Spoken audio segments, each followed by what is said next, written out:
Test one. Strangers in the night.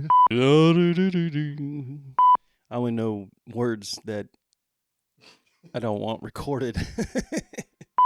I'm Lance. I'm Mike. And we are just these guys, you know. Well, what do you think today? Well, I've had a couple of questions come up lately, and I thought this would be the perfect forum to actually answer the question. I was kind of taken aback a bit last week when a gentleman I know who has, unashamedly, shared that he has ADHD and that he was taking medications for it for many years. Mm-hmm. And he revealed that he had stopped for 3 or 4 days, and he was beginning to see some slippage. He said, "I'm getting a lot more exercise as I'm forgetting what I left in the other room a lot." Yeah, exactly. And he just turned to me and said, "You don't take medication. How do you deal with your ADHD?" And it took me back a minute because I've never really kind of thought that through in terms of how do I deal with my ADHD. Mm-hmm. So have you never taken medication for it? No, when despite how I look on camera, when I was young, they didn't have medication. They had a wooden spoon. Yeah. When did Ritalin come out? Oh goodness, I'm thinking late '80s, early '90s, somewhere in there. I mean, wow. Definitely in the '70s, they didn't have medication for hardly anything other than just something to knock you out. Period. So were you officially Thorazine shuffle?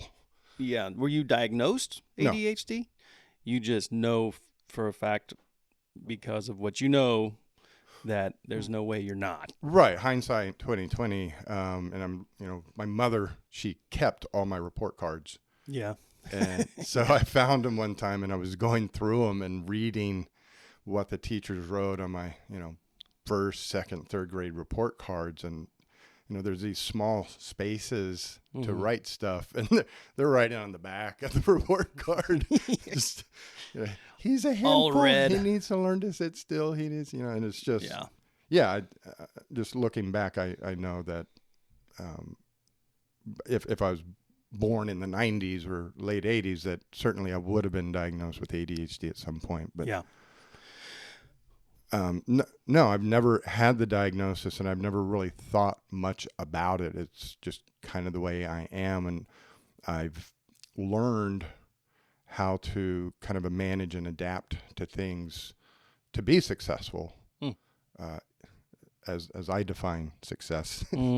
But to be successful, I've learned a lot of tricks and tips that help me, and I've never really read these in books anywhere.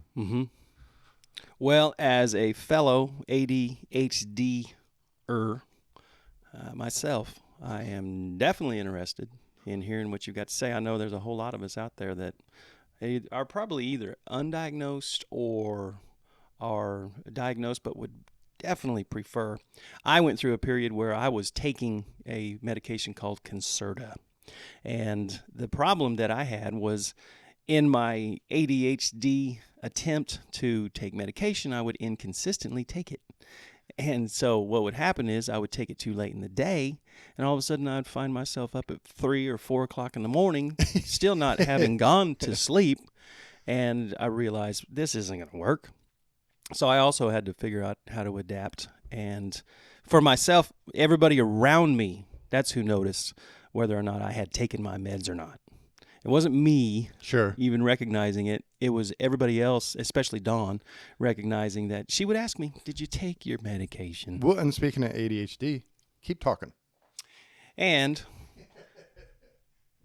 what would happen is I would go into a meeting, as an example, and I'd be sitting there and I would be completely zoned out, 10 minutes in, and it would be so obvious that, again, I hadn't taken my meds. And so I have had to figure out how to adapt as well. And so I'm interested in learning some of this stuff from you and seeing how I can also take advantage. Sure.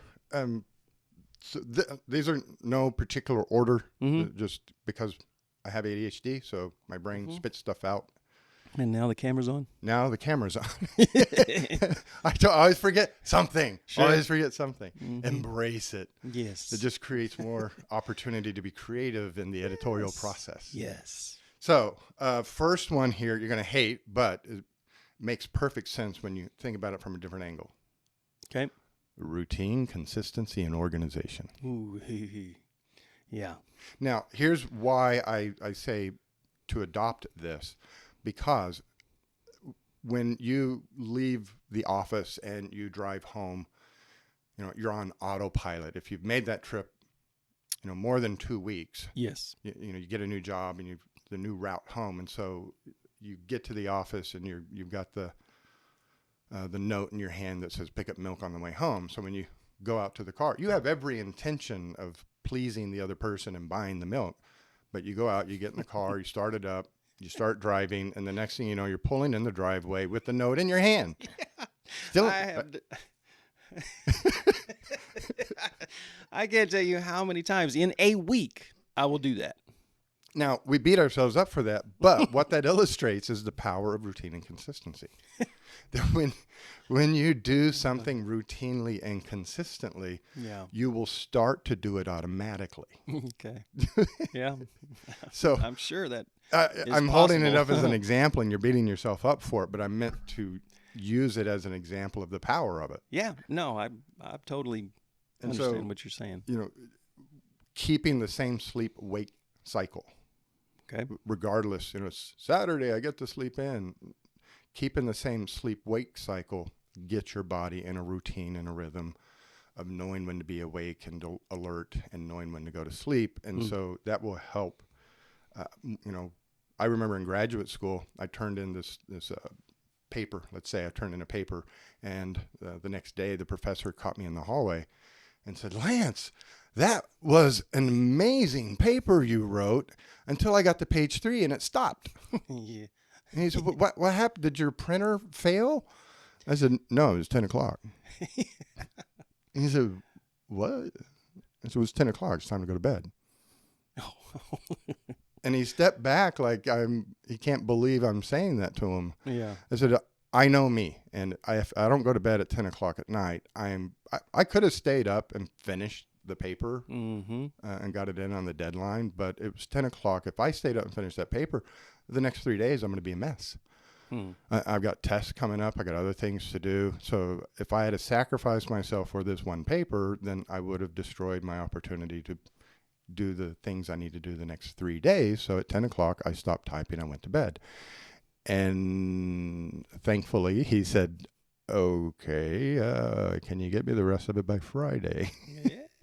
But that's what I mean is if you get on a normal sleep-wake cycle, you can, start to have the best amount of energy you have throughout the day for each day.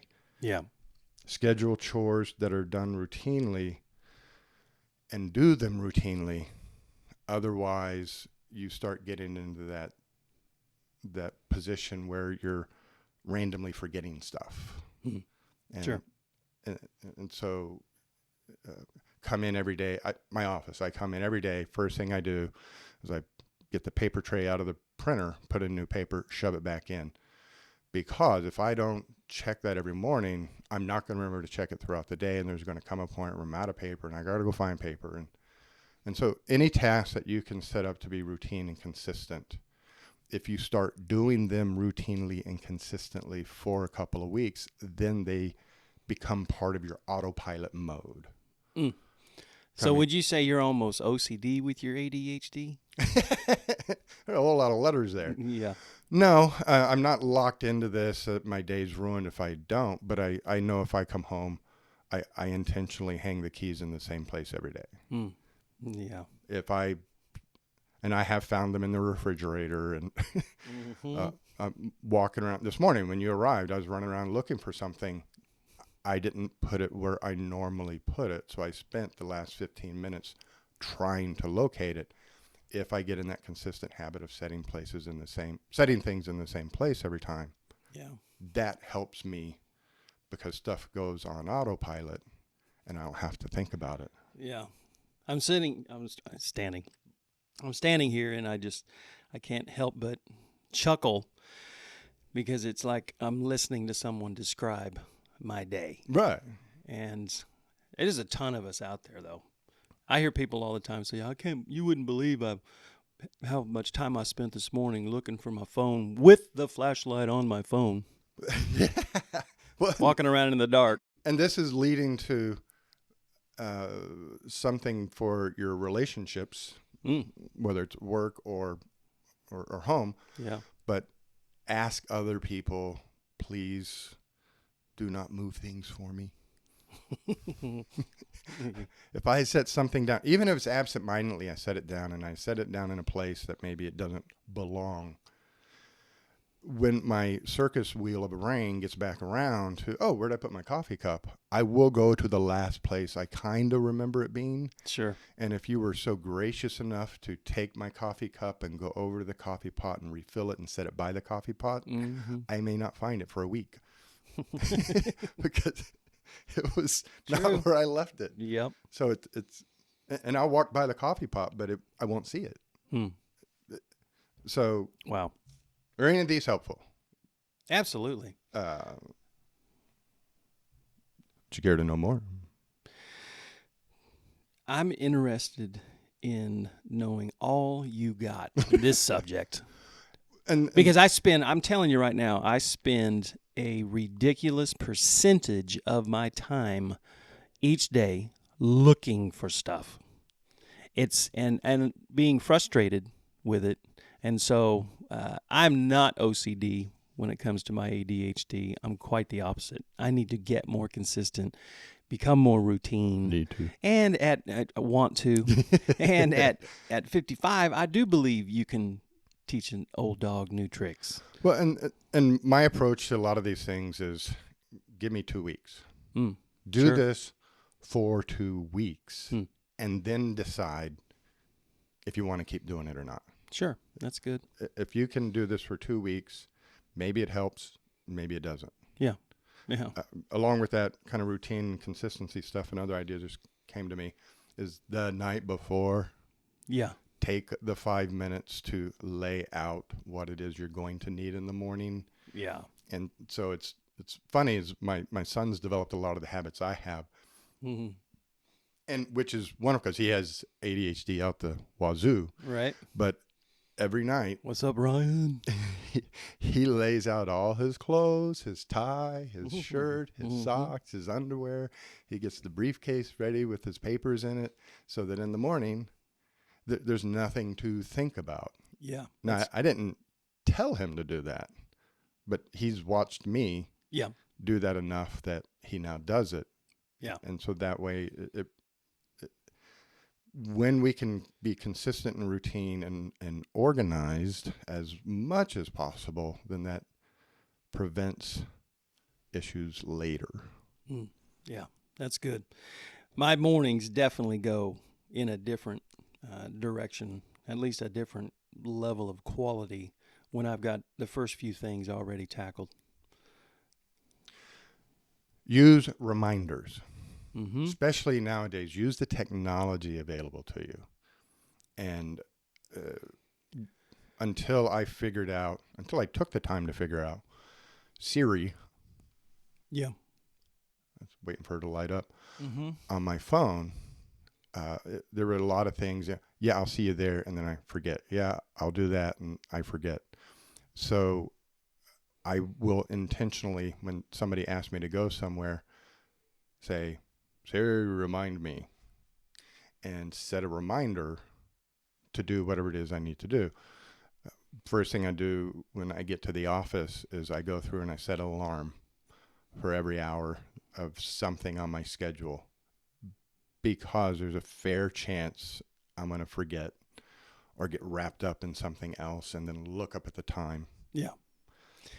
I have personally witnessed that basically every time I've come to your office and hung out. Alarms going off. And that's, again, something I'm like, however many you've talked about, I'm over.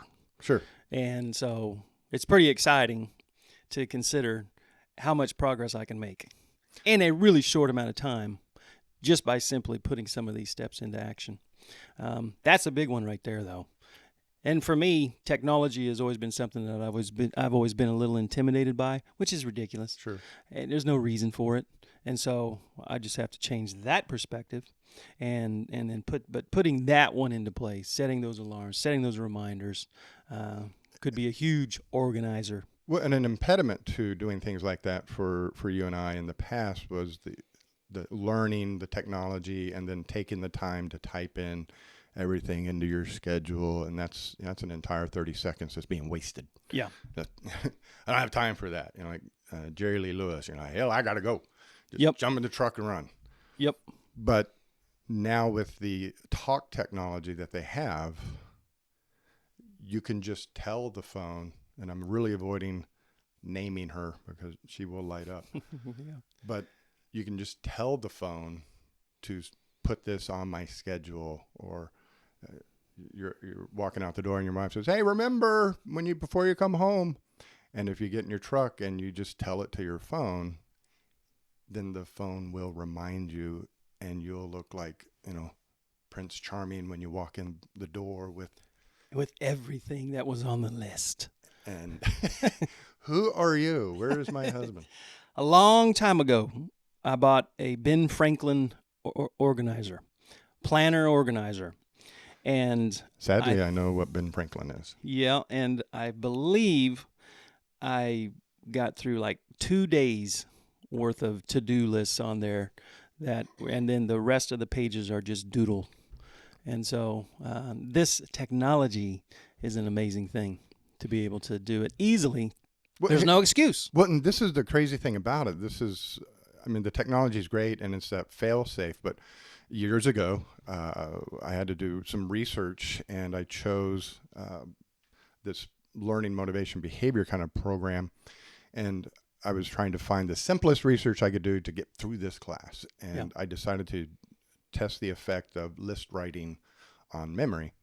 And what I found was that if I wrote everything down, sit down at night, everything I need to do the next day, get up in the morning, look at the list, and as I go throughout the day, check off the things on the list that I got done.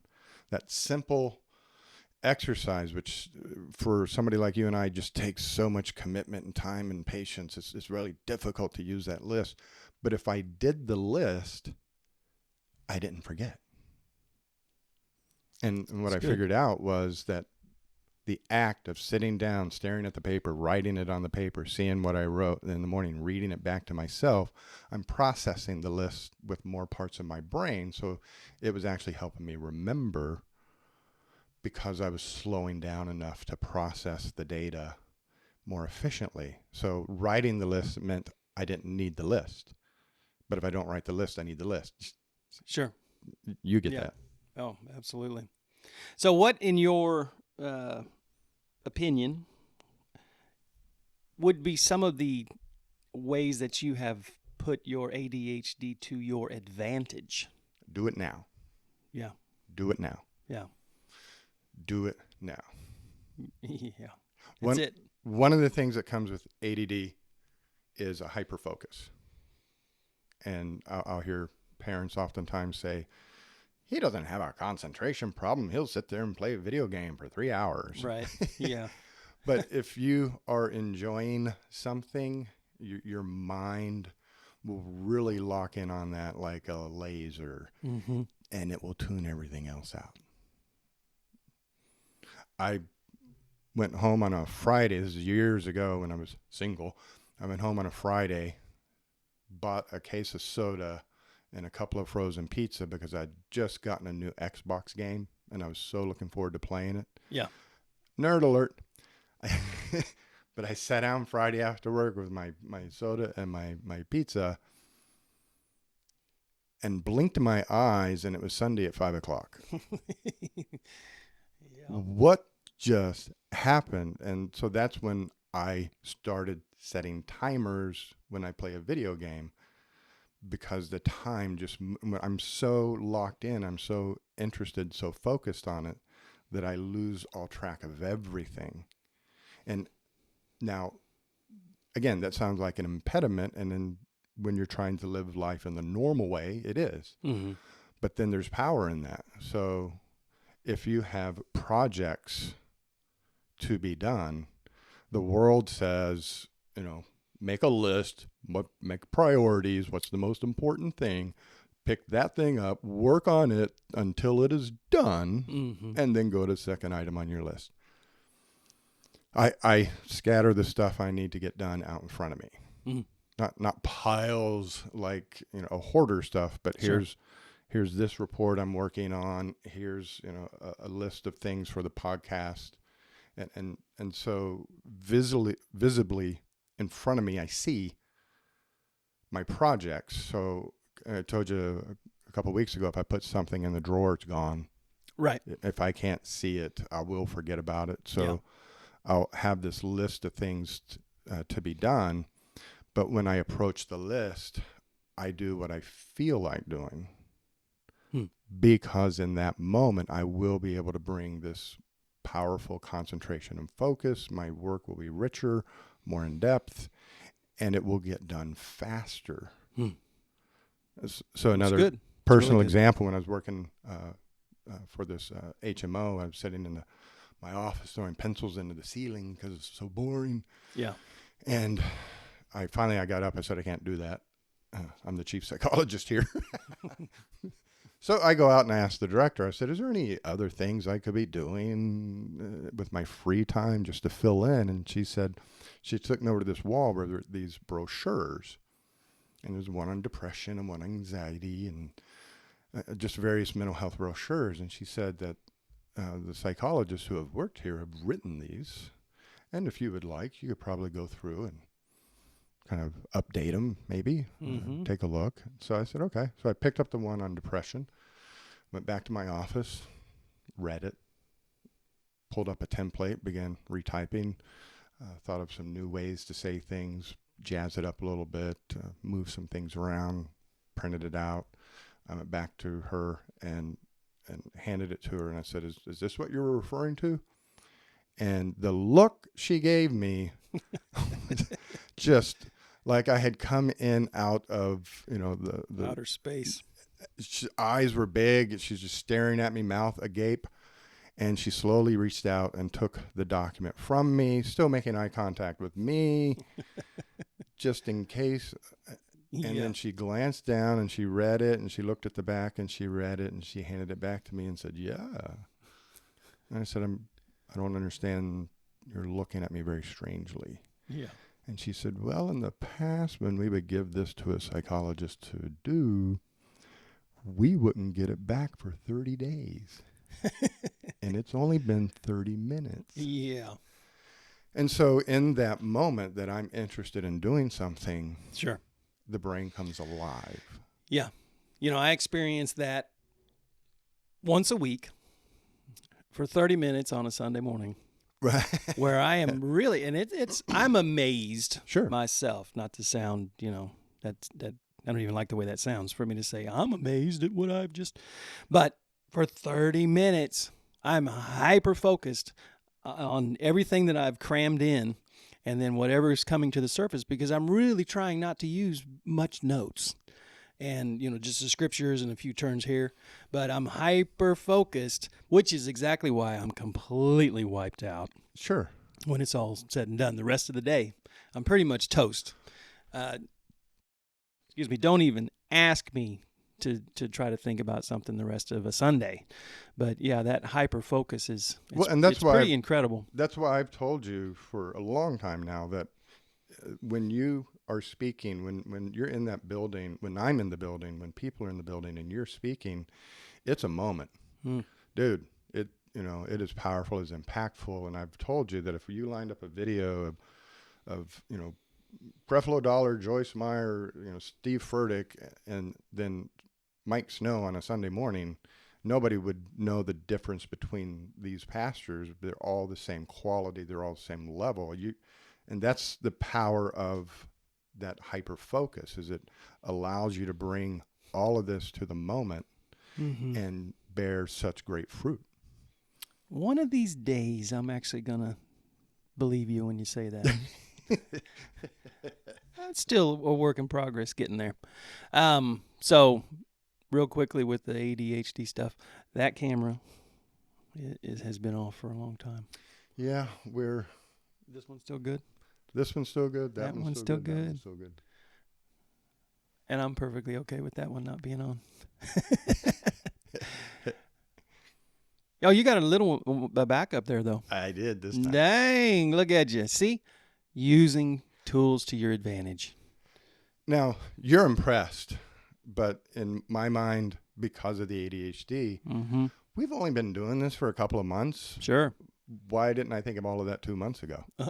Well, listen, what you're doing with this is pretty incredible. The quality, the time that you're putting into this, I know I greatly appreciate it. We've got a lot of listeners who have commented to me how good this is as far as the production side of it. Sure. So great job. Well, thank you. And it's a product of that do it now. Yeah. There's other things on my list to be done. Sure. Now, the other flip side of that, and I'm steering away from compliments about me, is a lot of people, we talked about it before, we need the pressure to perform. Yeah. Well, and you can take advantage of that as well. And that's where, if you have multiple projects, if you pick up the ones you're interested in doing, then you will get it done. Now, a side effect of that is that motivation, drive, and energy that you just had for that singular project, and then the feeling of accomplishment when you get it done, you can carry that to the next project. Yeah. So once I get done with this project, it's the one I started on. It's not due for 6 months. Sure. But I started on it because I knew I would enjoy it and get into it. And once I get that feeling inside of me, now it's easier to pick up the next project. I can transfer that being in the zone. I can transfer that to the next one. Yeah. Just doing it now, getting started is kind of like laying out your clothes. What was that admiral's speech to the University of Texas? 10 things he learned being a Navy SEAL. And the first thing he's said in the commencement speech was make your bed. If you start the day making your bed, you just accomplished something.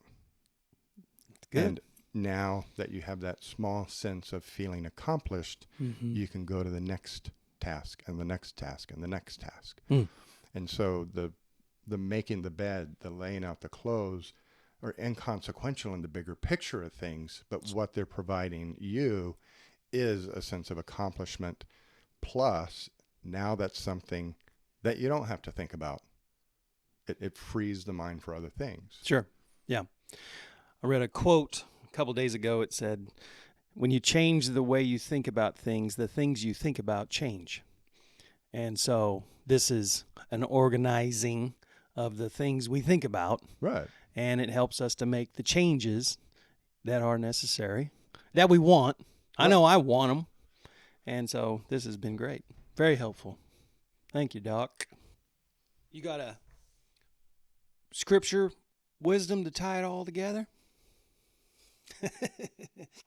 I've been waiting for one to pop into my head. There's usually one or two that'll pop in. The old Romans 12:2 is certainly always right there. This is transformative stuff. So if you're looking for a go-to scripture on something like this, off the top of my head, now this is the way my brain works. It's happening right now. So what's coming out of my mouth, other people get frustrated with me. It's very hard to be in a relationship with anybody because when this is happening all the time, it's very confusing and muddling for them. But I got asked this question about how do you deal with your ADHD? And it was a question I'd never really thought about that much. So when he asked the question, last week, I stumbled through an answer like I'm stumbling right now. I stumbled through an answer to him. And then I went on with the rest of my life. Saturday, Sunday, Monday when I walked into the office and I sat down to part of my routine, sit down, do my bookkeeping, pull up the schedule, get everything organized, pull charts, get all that kind of stuff ready to go, done, out of the way for the rest of the day. I sat down to start all of that, and ideas started coming to me about how I deal with ADHD as I was recognizing I do this organization thing every morning. Gotcha. And because the fire was lit, I set aside that project and began typing ideas for managing ADHD. Yeah, you mentioned you had tried medications. The idea with the medications, they're stimulants. Sure. And the kind of operating theory that I've always learned is the theory behind ADD and ADHD is that our internal physiological arousal is low. And imagine, to understand that concept, you go to lunch, eat a big lunch, and then you come into a room, sit down for a board meeting, and you're relaxed, you're tired, your belly is full, so it's really hard to concentrate because your arousal is low. So we will do things to kind of try to wake up so we can concentrate. And so the idea with ADD and ADHD is that the internal arousal is a little low. So if we give them a stimulant, we wake them up, we bring them up to a normal arousal level. And that allows them then to concentrate and focus like we're supposed to, whatever that is. So if that is the operating theory and why stimulant medications help, think, what can I do to increase my physiological arousal more consistently without the medication? So now, consistently, daily exercise, walking, running, riding a bike, lifting some weights, but doing these things consistently stimulates you, get your heart moving, get your blood pumping, and so you're self-stimulating. Yeah. One of the big ones for me that I do consistently, I do this very consistently. In the afternoon, around 4 o'clock, I nap. Napping for even 10 to 15 minutes. Oh. I'll do the old, like hang on to the keys, and I'll have them hanging over the arm of the chair. Brilliant. And as soon as they drop, I'm good to go because I've gotten just into that sleep where, and all of a sudden when I wake up, I'm a whole new person. I can last the rest of the evening and be good to go for the most part. That's brilliant. Yeah, and so napping is a big deal for me. No, that is brilliant, and you're getting that power nap. You're just in your mind. You probably don't even realize you fell asleep until the keys drop, and when the keys drop, then you like, I was gone for 5 minutes. Yep. And in that 5 minutes, you're just kind of like skipping across the ocean of sleep. Yeah, it is the best. I'm unashamedly a lover of naps. I need it. And so knowing that I need that is huge for me. And it helps. Yeah, it absolutely does. You don't need it. Okay. No, and when you say this helps me, this makes me more productive, more alert, more energized. Now you can look forward to them. You can enjoy them. You don't have to defend it. You don't have to explain it away. As I do best when I get a nap. I told the professor at 10 o'clock, I go to bed. Yeah. Yeah, that's good. I want to be better on my toes for the next 3 days. Yeah. I go to bed at 10. Yeah. So there's a common theme where this will this be 6? Episode 6? Something like that. I think we're probably... We're out ahead of ways. Yeah, this is number 8, I think. 8, wow. Well, so there's been a common theme, so I want to hit on this at some point here coming up soon, and that is, because I preach on it, but you catch me all the time here on the podcast. Again, it's about changing the way you think, and it's the power of positive thinking. And because you are really good. It's frustrating how good you are at catching that little negative twist that I keep coming from and turning it into let's change. I just said change the way you think about things, and things you think about change. And so let's talk more about that, because again, I don't think I'm alone on that. That's for sure. Well, to circle back around to the scripture that I started to talk about and then moved away from. Yep.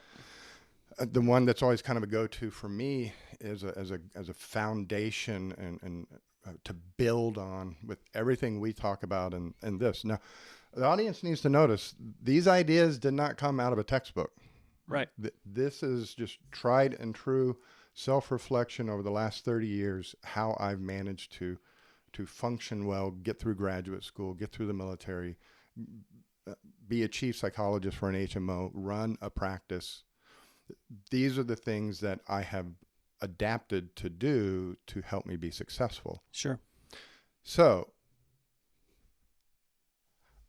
I'm horrible with proper nouns. So names escape me.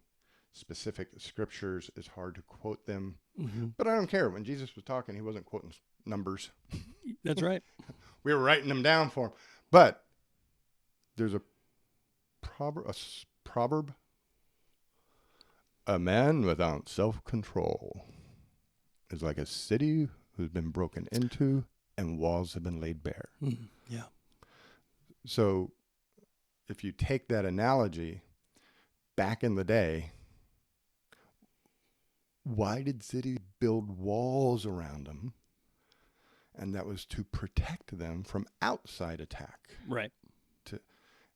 So if a city's walls came down, Jericho, the city was now vulnerable to attack from the outside, from other people, from the world.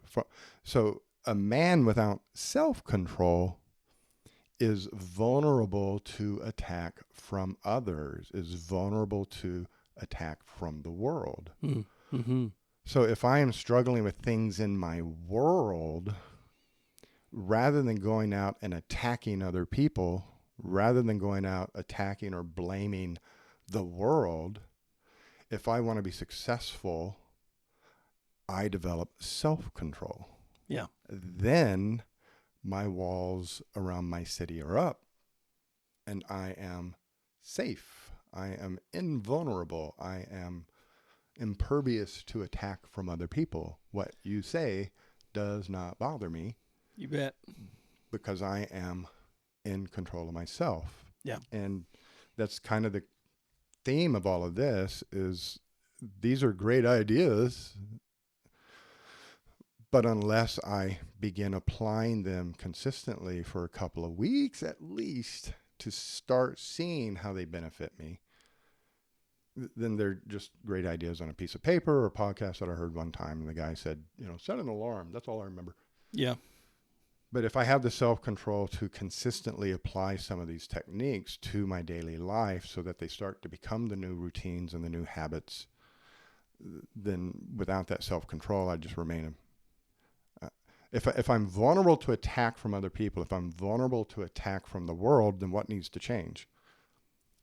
They do, or the world. Mm-hmm. So my help is going to come from the world because it's the world that's creating my problems if you're thinking illogically. Right.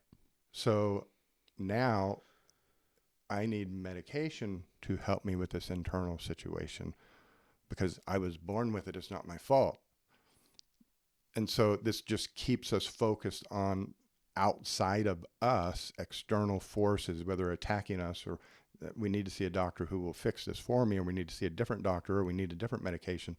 We're focused constantly on the outside. Yeah. And the Bible says that if you develop self-control, then you are safe, you are protected, you are impervious from outside attack. You bet. And it happens to be one of the fruit of the Spirit. And I think a lot of people, by the time you get to, it's, listed at the end, by the time we get to the end, it's kind of like, oh yeah, and self-control.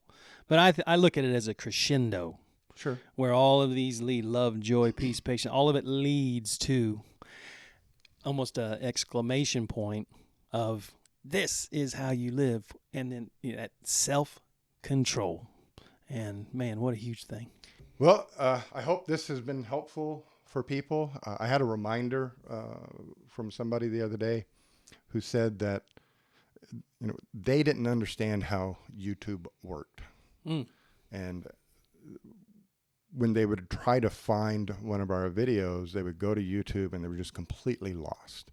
And so they're typing in our names and it's not working. They're typing in all these search things and they're not able to find what we're doing. Yeah. So when I gave them an explanation, they asked me to share that on the podcast for the listeners who may have a similar kind of problem, kind of like ADHD. Sure. So if you go to the website, theparkergroupinc.com, certainly all the videos are available there. But if you scroll down to the bottom of one of the pages, you'll see the little YouTube icon. So click on that icon, it takes you to the channel. Now, before you do anything else, hit subscribe. Yeah, that helps. Now, the reason you want to hit subscribe is then when you turn YouTube off and you come back to it later, down in the bottom is your subscriptions. Yep. So there's no more searching for these podcast episodes.